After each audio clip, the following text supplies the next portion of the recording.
find a new friend and eat lunch with a new friend and know a friend. Ask them what they like, what their hobbies are, and so nobody becomes sad, stressed, and everybody feels included. I think it's very important that we choose the kindness and compassion.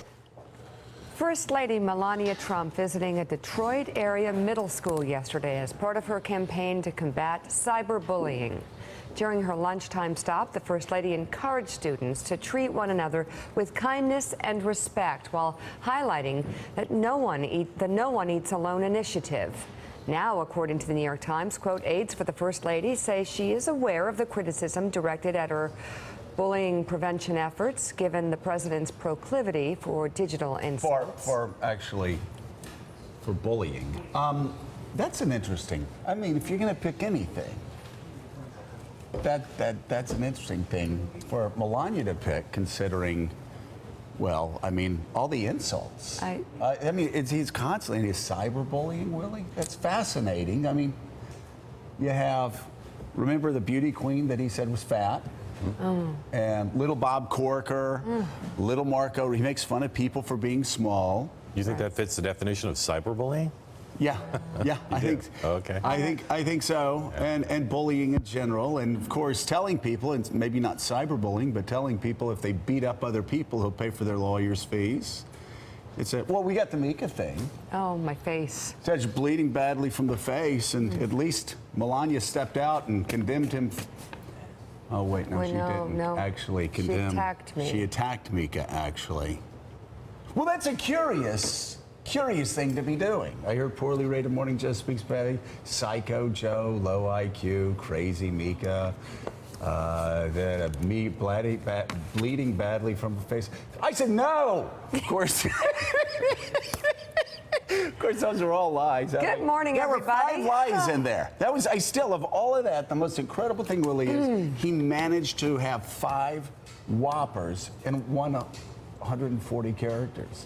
Yeah, there's an obvious level of hypocrisy in this effort. At the same time, I will say what I've said before, which is that to have someone of her status and to have someone with her influence taking on this issue is not a bad thing for the country, but she should certainly speak to her husband about it. Maybe she should start with patient X or patient 0, Mark Halpern, which she sleeps actually with the worst bully in America. I think a lot these days about how historians are going to write about the Trump administration. This is not a huge thing in the scheme of things, but it's going to be hard for historians to explain this. Actually, this is actually a huge thing in the grand sweep of it, and one of the reasons I asked for us to start with it, because this is indicative of just how shameless everybody is. This is indicative of just how much Donald Trump corrupts everybody that is close to him. This is indicative of, it doesn't matter, press spokesmen leave and say, well, I lied for the president, but my job is to lie for the president, telling Harvard students, my job's, whatever the president wants to hear, if it's lying, my job is to lie for presidents. You have 4-star generals, great men who go out and actually don't even condemn the president's shabby treatment of a Gold Star wife.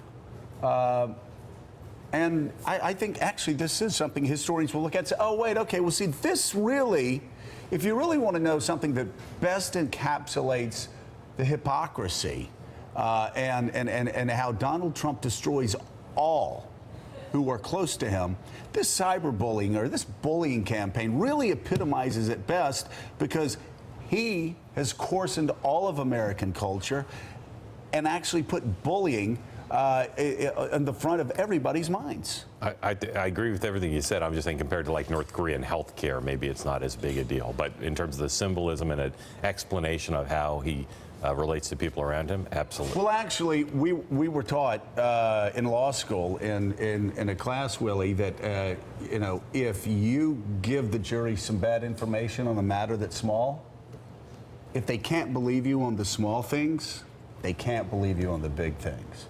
And if they're lying about everything, if Sarah Huckabee Sanders lies with impunity every day, just like Sean Spicer lied with impunity every day, just like the First Lady engages in this shamelessness every day, if you can't believe them on the small things, how can you believe them when he says we're going to have to go to war with North Korea because they shot down this plane, or, look at Bayatonkin.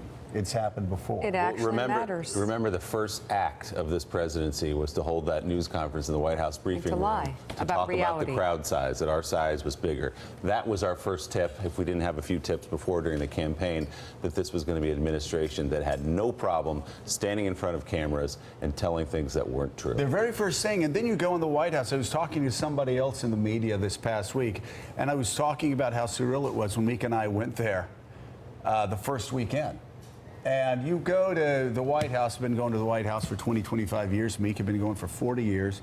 You go to the White House in the West Wing, they have pictures of Marines, pictures of young girls and boys saluting or playing baseball or doing all of these things, working class people. Beautiful American people, factory moments. line, great American moments. Donald Trump had nothing but the crowds that were watching him all over the West Wing. And he just kept pointing to the picture, saying, well, this guy says I had more people than ever. So he started lying about something extraordinarily small from day one. He went to the CIA and lied about crowd sizes and everything else from day one. That's in front of the again, it's the corrupting influence from day one. And also, to your point, Mark, not to push back too much, but if you look at Melania speaking to children about making a friend and not bullying, and then you look at her husband talking about Rocket Man and actually bullying the what many consider crazy leader of North Korea, goading him, poking him. Like, this is our foreign policy. And when you disagree, it's bullying. And when you disagree with somebody domestically, you attack them. Little Bob Corker, little Marco Rubio. I mean, you could go through all the lists. Remember his HUD secretary, he said that he was like a pedophile. So again, and Melania, interestingly, quiet through all of this, except of course when he said that about Mika, and then she found a way to attack Mika. It's fine. Like within 24 hours. No, we're good, we're fine, but don't go out and claim that you're starting a bullying campaign. Again, the big takeaway here is historians will look back on this initiative and they will say, you want to see something that really encapsulated the hypocrisy of the Trump presidency? This would be a good place to start. The First Lady actually going out and having the audacity to talk about anti-bullying when she is living with the biggest bullier in the history of the White House. I'm saying it'd be hard for an historian to write that sentence and make it understandable for the future generations. That's where we're at.